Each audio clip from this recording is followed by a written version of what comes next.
Hello, everybody. Scott Golden here with the NXT review for the 11th of January 2010 or 2011. We're actually into a new year, so that's a good thing.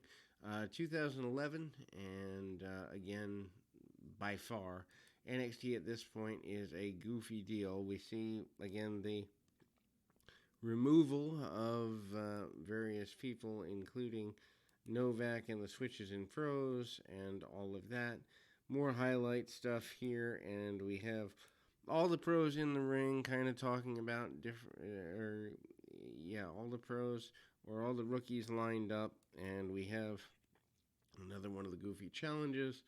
This time we see, kind of a bit of climbing, and thus R-Truth and Curtis have a scaffold, and they're trying to catch some sort of slingshot slash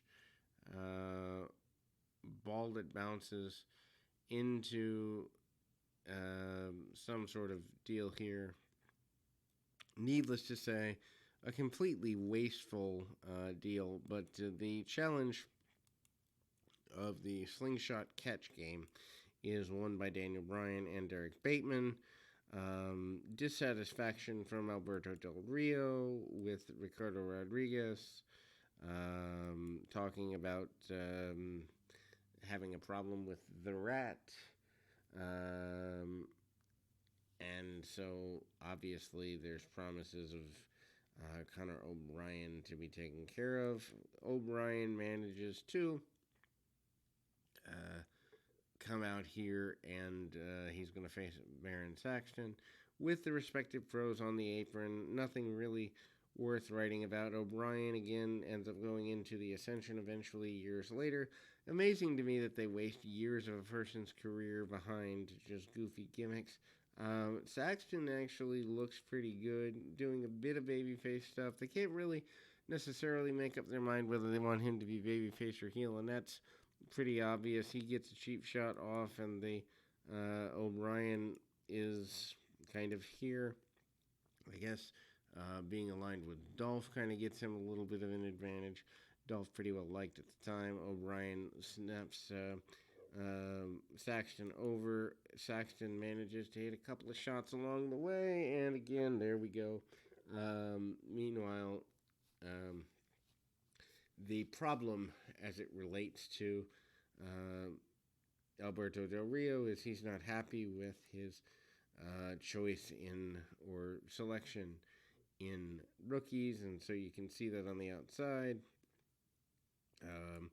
I will say, Byron Saxton, if you are looking to get some level of advantage and you're out there as an independent guy, his facials when selling just what some people on the internet call rest holds, when in reality it's just grab a hold, is there. And modified full Nelson slam, and Conor O'Brien gets a victory. More kind of interplay with Derek Bateman, who's wearing a suit, and Daniel Bryan kind of talking about going up with the Bella Twins, and then they play Password, the old video game, only with, I guess, game show, only with wrestler names. Kind of goofy, and ultimately, winners with that is, again, Derek Bateman. Bateman really getting a heavy push here. I have to wonder if they had more planned for him that never came together, because he's pretty well pushed here. Daniel Bryan is awkward on a date, and Bateman is completely saying things that are offensive to the ladies. He's awkward. Both guys are in suits and ties. More people are impressed with Daniel Bryan, which kind of the nerd guy getting the girl is the understory of that. Odd that he actually marries one of them. Anyway, Maurice brings out Ted DiBiase Jr. and Brodus Clay.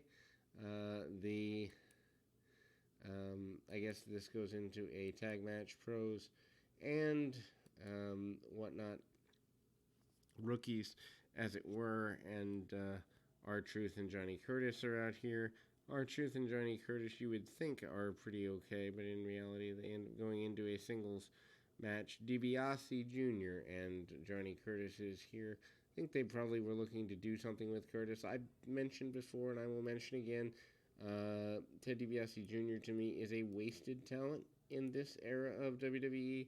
Get some good ride time on Johnny Curtis. Curtis comes up and gets hooked in a headlock and tries to do a float over, real basic stuff. Nothing necessarily that you have to write home about, but at the same time, decent stuff. And Curtis with some hip tosses. He's awkward with facial expressions.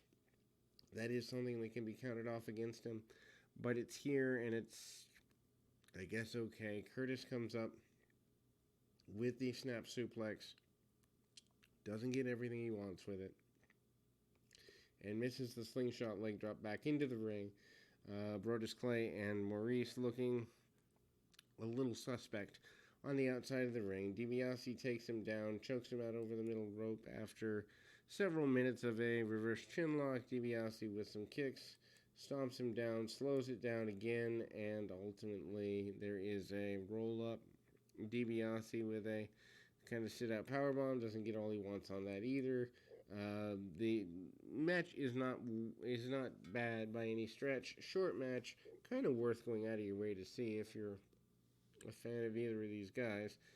Backslide attempted by Curtis, who has some difficulty getting the man down and doesn't get, by any stretch, any focus on things going that way, into a Falcon Arrow type maneuver, and Johnny Curtis gets a victory over Ted DiBiase Jr. to close out the show, and Maurice is less than happy with that as we close the program.